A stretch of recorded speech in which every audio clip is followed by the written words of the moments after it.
Today's storytime book is A Big Quiet House.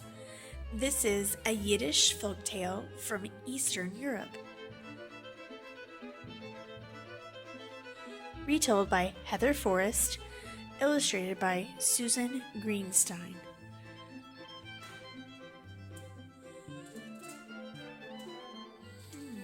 He looks like he's thinking. I wonder what he's thinking about. This book came from Glen Carbon Centennial Library. Thank you, Glen Carbon Centennial Library, for letting us borrow your book.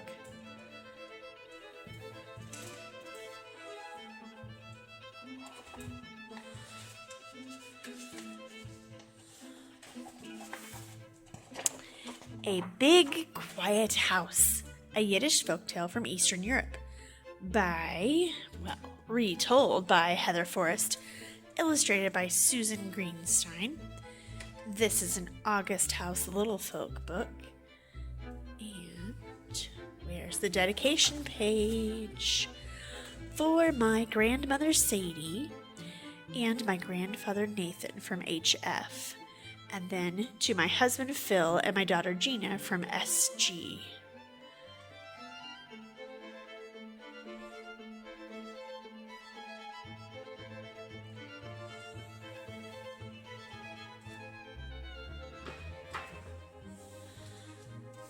There once was a man whose house was very small. It was cluttered with things from wall to wall. Every day he would say in a miserable way, "I need more room."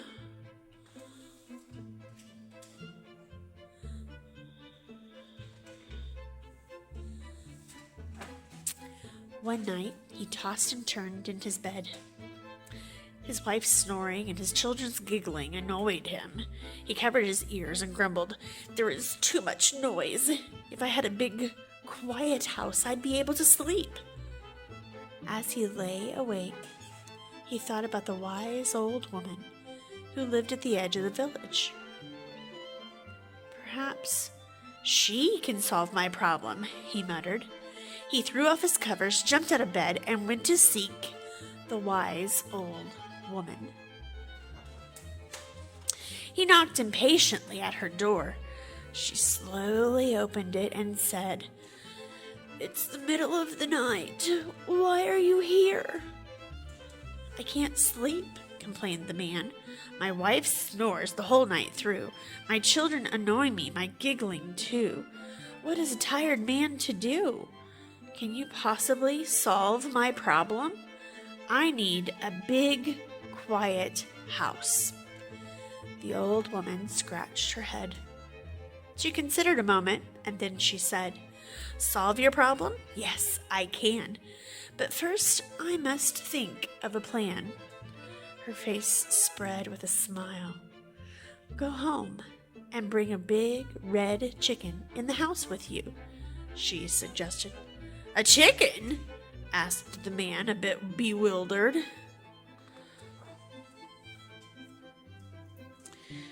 But he went home and did as she told him to do. She was the wisest woman he knew.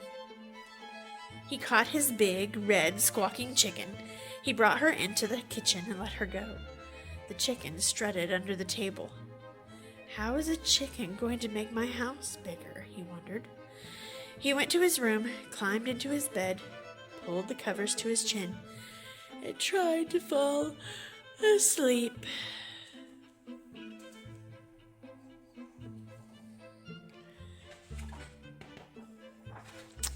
Meanwhile, the big red chicken crept out from under the table, wandered into the children's room, and began noisily pecking the son and daughter.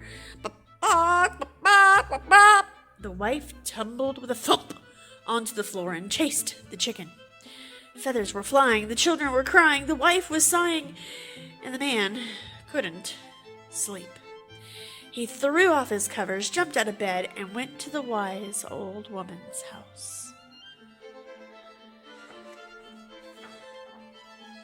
He knocked impatiently at her door. She opened it and said, "It's the middle of the night. Go to sleep." "That's impossible," he moaned. "I brought a big, red, noisy chicken in the house with me. Feathers are flying, my children are crying, my wife is sighing, and I can't sleep. Can you solve my problem? I need a big, quiet house." The wise old woman said, "Solve your problem? Yes, I can. I just didn't tell you the whole plan." She considered a moment and suggested, "Now go home and bring a goat, a horse, a cow, and a sheep in the house with you." "A goat? A horse? A cow and a sheep?" the man exclaimed. But he went home and did as she told him to do. She was the wisest woman he knew. He herded a goat, a horse, a cow, and a sheep into his house. Oh dear. Then, climbing clumsily over the animals, he got into his bed, pulled the covers to his chin, and tried to fall asleep. The sheep began to loudly sing, "Baa!" The goat chimed in with a lovely "Ma!" The cow joined in with a melodious "Moo!" The horse snorted and grandly sang too, "Neigh, neigh, neigh." The singing and snorting woke the big red chicken, who wandered into the children's room and began noisily pecking the son and daughter. "A-bark, a-bark, a-bark." The wife tumbled with a thump onto the floor and chased the chicken. Feathers were flying, the children were crying, the wife was sighing, and the man couldn't sleep. He threw off his covers, jumped out of bed, climbed over the animals, and went to the wise old woman's house. What will she tell him this time? What do you think? He knocked loudly on her door. She opened it and yawned. "It's the middle of the night. You should be asleep." "That's impossible," the man shouted. "How can I sleep with a chicken, a goat, a horse, a cow, and a sheep? There is no room to walk in my house anymore. Animals are everywhere, from wall to door. It is even noisier than before. Feathers are flying, my children are crying, my wife is sighing, and I can't sleep. You said you could solve my problem. I need a big, quiet house." The old woman replied, "Solve your problem? Yes, I can. I just didn't tell you the whole plan. Now, put all the animals back where they belong." "Good idea," exclaimed the man. He went home, gathered the animals, and herded them all into the barn. Then he returned to his house and opened the door. What happened? To his amazement, his house was not small anymore. He stared with wonder at the rooms. Now that all the animals were gone, his house seemed so empty. It looked remarkably bigger. He climbed into his bed and pulled the covers up to his chin, without the singing and snorting of the animals in the next room. His house was so quiet. He could hear the gentle snoring of his dear wife beside him. He heard his children giggling, too. These ordinary sounds were no longer noise. They were music to his ears. He smiled and thought, what a big, quiet house. Next time I moan the whole day long, complaining about what is going wrong, I will stop and count my blessings first. You know, It could always be worse. And with a sigh, he fell asleep.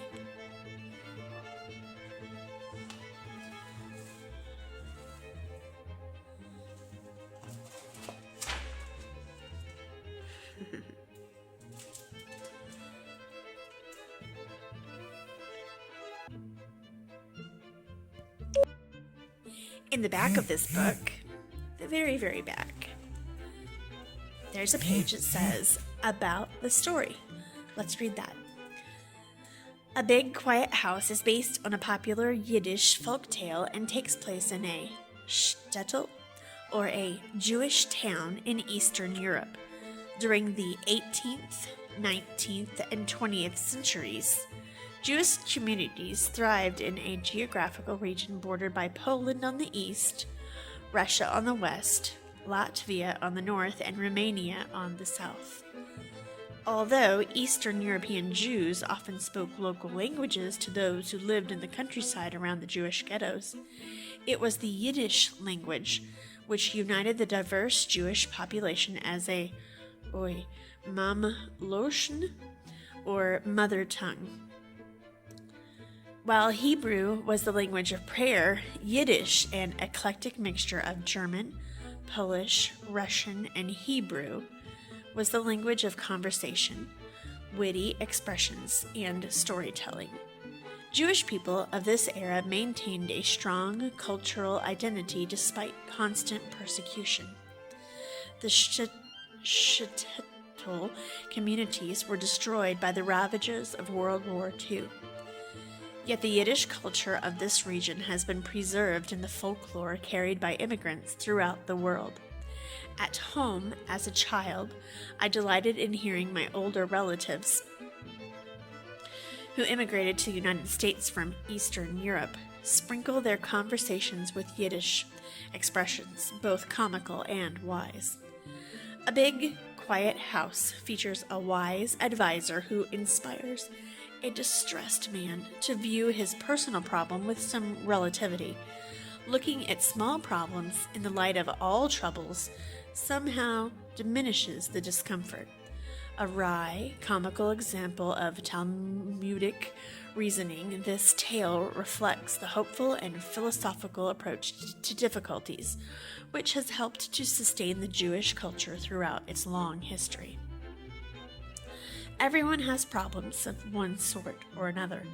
Creative solutions can emerge by simply looking at difficulties from a new point of view. The unhappy man in this zany tale comes to realize through personal experience that his small problem, when compared to a larger one, vanishes entirely. Attitude can dramatically affect perception. The size and peacefulness of the house in this Yiddish folktale do not really change. It is the man who changes, and the world he perceives is transformed. My version of this farcical yet thought-provoking folktale is based on a variant entitled It Could Always Be Worse, found in A Treasury of Jewish Folklore, edited by Nathan Ausubel. Published in 1948 by Crown Publishers in New York. This was written by H.F. And who is H.F.? Heather Forrest. Thanks for joining us for Storytime this week. And remember, this is Hanukkah for the Jews.